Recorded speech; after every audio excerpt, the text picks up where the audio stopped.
Et ça semble clairement l'amuser d'éluder cette question de sa candidature. Alors il joue beaucoup sur l'ambiguïté, même si clairement la question c'est surtout quand il l'annoncera, l'envie d'avoir envie. Voilà sa réponse en chanson avant de nous le dire plus explicitement. Oui, il en a envie avec un appel du pied très clair à droite. Marine Le Pen, tout le monde a compris qu'elle ne peut pas gagner. Les candidats à la primaire, ils ont peur de moi. Et Laurent Wauquiez, c'est dommage qu'il ait renoncé parce qu'on partage beaucoup. C'est ce que nous dit Laurent Wauquiez. Écoutez. Vous en avez envie, l'envie vraiment d'unir ces droits dont vous avez parlé? Alors, ça, oui, j'en ai envie, mais vous savez, je m'évertue à le faire depuis des années. Je veux dire, tous mes livres, moi, vous verrez, si vous venez dans mes salles, quand je présente mes livres, ça fait 10 ans, il y a des gens du Rassemblement national, du Front National ou du Rassemblement National, il y a des gens de LR. Robert Ménard, pendant des années, il m'a incité, encouragé, je dirais presque supplié d'être candidat à la présidentielle.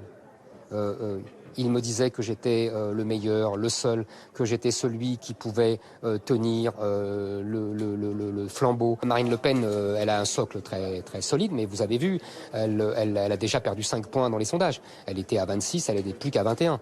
Je pense que l'échec au régional a été un très mauvais coup pour elle. Et tout le monde a compris au RN qu'elle ne gagnerait jamais.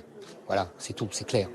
Éric Zemmour qui a également multiplié les tacles contre le chef de l'État. On a vraiment l'impression qu'il fait son stage de l'ENA à l'Élysée. Voilà ce qu'il a lancé. Forcément, ça anime son public. Sur le fond, le débat s'est vite transformé en masterclass. La France est en danger de mort, a répété Éric Zemmour. Et quand bien même le débat se déportait sur l'économie, il en revenait toujours à ce qu'il faut appeler son obsession, l'immigration. Le grand remplacement, ce n'est pas un mythe. Et si nous ne l'empêchons pas, il nous emportera tous. Voilà ce qu'il dit. En 2050, la France sera à moitié islamique. En 2100, nous serons dans une république islamique. Voilà les mots d'Éric Zemmour.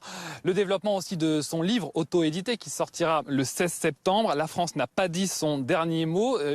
Précommande déjà en tête, notamment sur Amazon. L'auteur s'en félicite, tout comme les sondages qu'il regarde minutieusement. Il s'en félicite. Il est crédité de 7% dans le dernier sondage à droite.